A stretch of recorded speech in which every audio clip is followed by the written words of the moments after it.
Kita ning sebentar kita pusatkan pikiran hati jiwaga kita untuk merenungkan sabda Tuhan.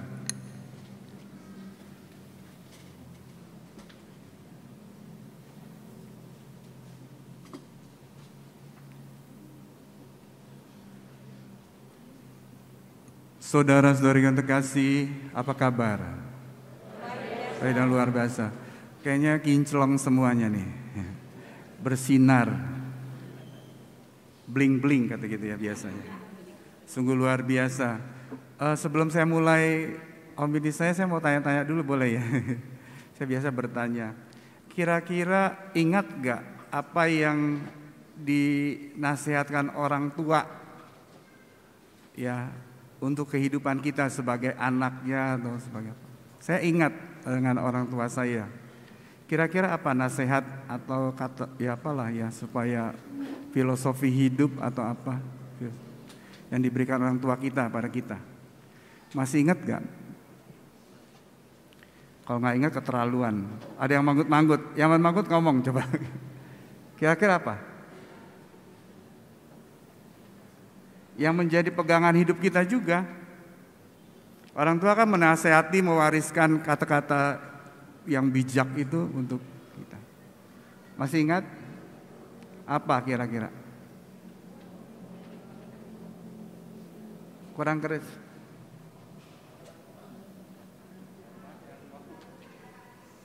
Rendah hati. Oke, berteriak. Wah, rendah hati. Jadi orang rendah hati. Siapa yang mau ngomong? Boleh. Yang manggut-manggut. Selalu berdoa. Silakan. Selalu berdoa. Jadilah anak yang baik. Jadilah anak yang baik. Oke. Suster. Oh iya. Jadi anak apa? Suster kepala. Panjenengan atau sampean atau kowe? Rajin berdoa dan setia. Rajin berdoa dan setia ya. Boleh berbeda ya. Saya ingin men-sharingkan bahwa saya teringat dengan apa yang dikatakan orang tua saya. Bilangnya begini, nak, bilangin panggil saya ya nak ya. Jangan membuat malu nama keluarga. Di balik itu saya menangkap bahwa kita harus menjadi pribadi yang terpercaya itu. Ya, tidak membuat malu orang tua, menjadi orang terpercaya. Menjadi gereja yang terpercaya. Menjadi pribadi-pribadi yang terpercaya. Ya, karena tidak ya, disitulah orang bisa bertanya, bisa berlindung dan lain sebagainya. Kebutuhan itu pasti ada di zaman sekarang. Gereja harus menjadi gereja yang terpercaya, lembaga yang terpercaya. Kita diharapkan menjadi pribadi-pribadi orang Katolik yang terpercaya di masyarakat kita. Saudara terkasih, di zaman Yesus pun demikian tuh, ya.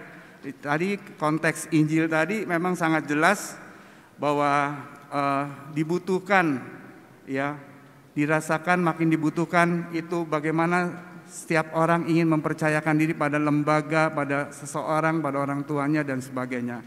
Oleh karena itu tadi kisahnya Yesus sebagai gembala ya, yang mengenal, menyayangi domba-domba dan sebagainya seperti itu. Gambaran orang yang terpercaya itu pribadi yang terpercaya.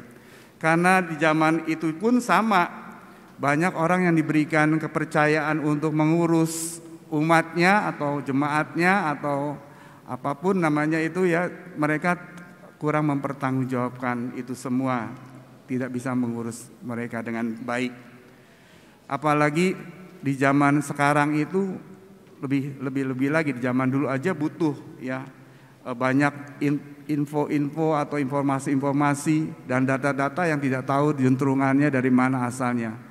Terlebih di zaman sekarang ini ya, zaman kemajuan zaman ini di mana medsos di mana-mana banyak informasi ya, banyak data-data yang tidak tahu dari mana asalnya dan bagaimana kita mempercaya itu semua atau bagaimana kita menjadi lembaga yang terpercaya untuk mengeluarkan informasi itu, menyatakan informasi-informasi itu. Dan terkasih di zaman sekarang ini butuh ya, gereja dalam semua orang dalam hidup menggereja, terutama kita ngomong tentang hidup menggereja kita, itu semua orang membutuhkan informasi yang benar untuk membantu kita makin mengenal hal-hal yang membuat kita semakin mempercayakan diri kepada gereja atau kepada seseorang, atau semakin kita menjadi orang terpercaya itu. Kita butuh informasi itu, ya, pengetahuan itu juga. Selain informasi, menurut saya kita juga butuh inspirasi iman, ya, supaya kita lebih maju lagi bagaimana menghadapi situasi ini, bagaimana kita bisa mengatasi situasi ini. Kita butuh inspirasi iman. Nah, kita lihat tadi dalam Injil Yohanes bab 10 tadi, itu inspirasi iman.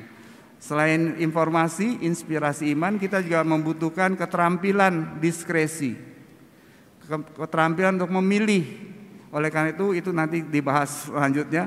Sejak dini kita harus dilatih untuk memilih mana yang baik, mana yang benar sesuai dengan umurnya. Namanya diskresi, memilah-milah, memilih dalam Roh Kudus kalau kita sebagai orang beriman itu. Saudara terkasih, kita lihat bagaimana generasi pertama gereja kita atau pengikut Yesus itu merasa terintimidasi pada zaman itu di tengah-tengah masyarakat Yahudi. Namun mereka percaya kepada Yesus, dan kepercayaan mereka tidak sia-sia karena Yesus sendiri akan melindungi para murid dengan mempertaruhkan hidupnya itu, terungkap dengan sangat jelas dengan wafat di kayu salib. Mengikuti Dia berarti kita diajak untuk kembali kepada Allah Sang Pencipta itu. Kemanusiaan kita dipulihkan, kita kembali kepada Allah Sang Penciptanya itu yang Maha Kuasa sebagai Bapa. Dengan demikian kita diajak untuk sungguh-sungguh menjadi milik Bapa itu, milik Allah Bapa. Kalau kita sebagai pengikut Kristus beriman Katolik, berarti kita sebagai milik Bapa, anak-anak Allah. Kita Bapanya Allah Bapa itu yang di surga itu. Dengan demikian kita yakin bahwa kita menjadi pribadi yang sungguh-sungguh dikasihi Tuhan seperti Yesus sendiri. Jadi kalau kita mau menjadi orang yang pribadi yang terpercaya atau lembaga yang terpercaya, kita hidup sesuai dengan jati diri kita, identitas diri kita. Identitas diri kita tahu pada saat kita dibaptis, menerima sakramen Krisma dan lain-lain, kita sungguh-sungguh menjadi putra-putri Allah itu. Ya, putra-putri Allah yang dikasihi Tuhan itu sungguh luar biasa. Dan kita hidupnya berdasarkan identitas jati diri kita itu. Sehingga kita menjadi manusia-manusia yang sangat berintegritas. Berintegritas berarti akhirnya kita menjadi manusia yang terpercaya atau orang yang terpercaya, pribadi yang terpercaya. Berintegritas berarti seperti Yesus, apa yang dikatakan, dilakukan konsisten. Berintegritas, ya, berarti sangat-sangat bertanggung jawab dan lain sebagainya. Itu sungguh-sungguh tercermin dengan jati diri kita mengungkap siapa jadi kita sebagai putra-putri Allah. Dan terkasih, kita belajar menjadi gereja, menjadi pribadi yang terpercaya, sehingga orang-orang, anak-anak kita bisa bertanya kepada siapa? Mbah Google sekarang, jelas ya. Mbah Google terpercaya gak? Ada yang bagus, ada yang enggak juga ya, hati-hati maksudnya gitu ya. Jadi kita lihat di mana anak-anak kita bertanya kepada siapa, berlindung pada siapa. Nah, hari ini kita diajak, kita sebagai orang beriman berlindung, bertanya kepada Yesus sendiri, pada gerejanya, pada orang-orang di sekitarnya. Oleh karena itu ini minggu panggilan ya, para imam, biarawati ya menjadi acuan juga. Tempat bertanya, memberikan informasi yang benar, memberikan inspirasi iman, mengajarkan berdiskresi tadi, memilah-milah dengan benar. Kita orang tua juga sama. Ya, sebagai orang tua, sebagai pribadi-pribadi kita diajak untuk sungguh-sungguh menjadi orang yang tadi hidupnya sesuai dengan jati diri kita, sesuai berintegritas, beraktivitas sesuai dengan integritas kita, berintegritas dan juga akhirnya kita menjadi orang terpercaya itu. Kita belajar pelan-pelan untuk menjadi seperti itu.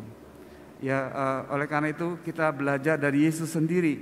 Ada inspirasi iman pada hari ini. Bagaimana Yesus sungguh-sungguh hidup sesuai dengan jati dirinya, berintegritas dan menjadi terpercaya, sehingga bisa memberikan inspirasi kepada kita semua melalui Roh Kudus-Nya itu. Kita belajar pelan-pelan bisa memberikan informasi. Oleh karena itu kita belajar belajar terus-menerus menjadi orang tua yang baik, menjadi pastor yang baik, menjadi biar-biarawati yang baik. Itu semua panggilan yang sangat luhur yang mengemuk. Kita harus menjalankan dengan baik, menjadi dosen yang baik, menjadi apapun direktur yang baik. Kita memberikan informasi, memberikan inspirasi iman, dan juga melatih orang untuk berdiskresi memilih dengan benar.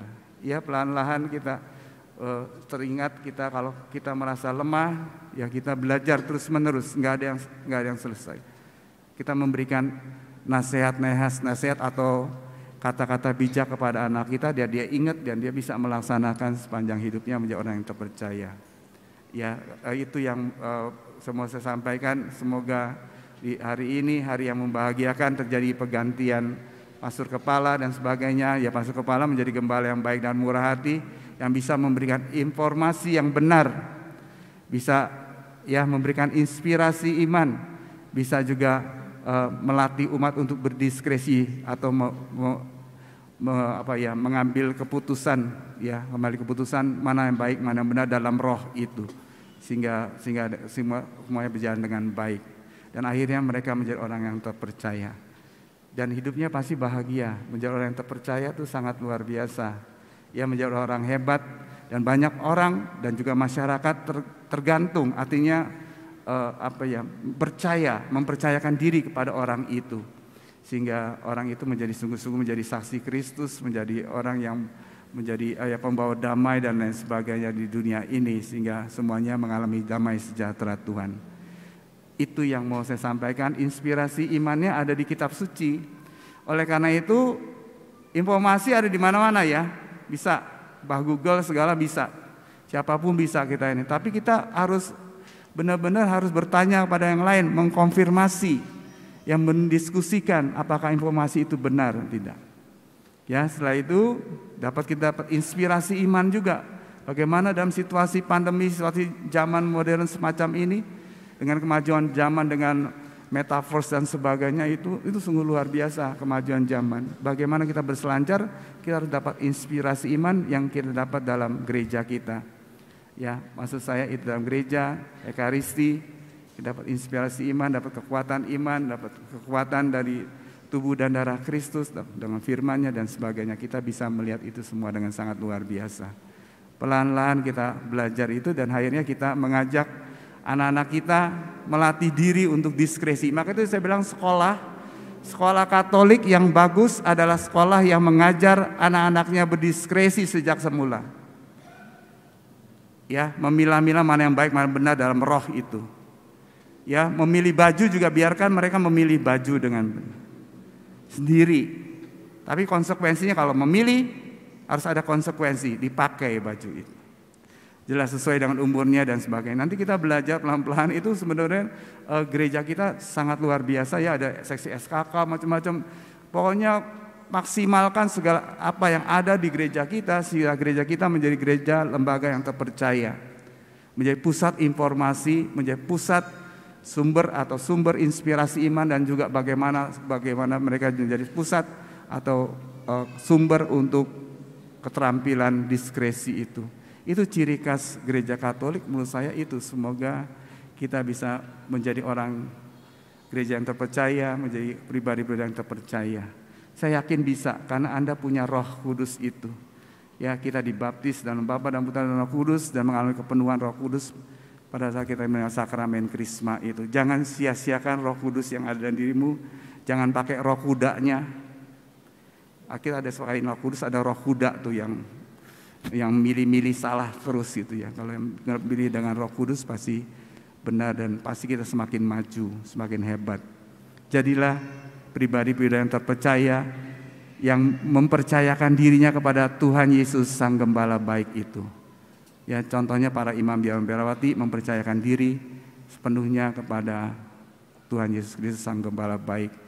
Demikian juga Anda, keluarga Katolik, mempercayakan diri pada Sang Gembala baik Yesus yang sungguh luar biasa. Ya, yang pada saat Paskah Anda sudah menjadi orang-orang yang merdeka, putra-putri Allah yang merdeka dari belenggu-belenggu, ya, kesempitan cinta diri dan sebagainya, itu belenggu dosa, dan kita sudah dibebaskan. Semoga kita juga menjadi orang seperti itu, terpercaya dan juga membebaskan orang, membawa orang pada kesejahteraan bersama atau damai sejahtera itu. Amin.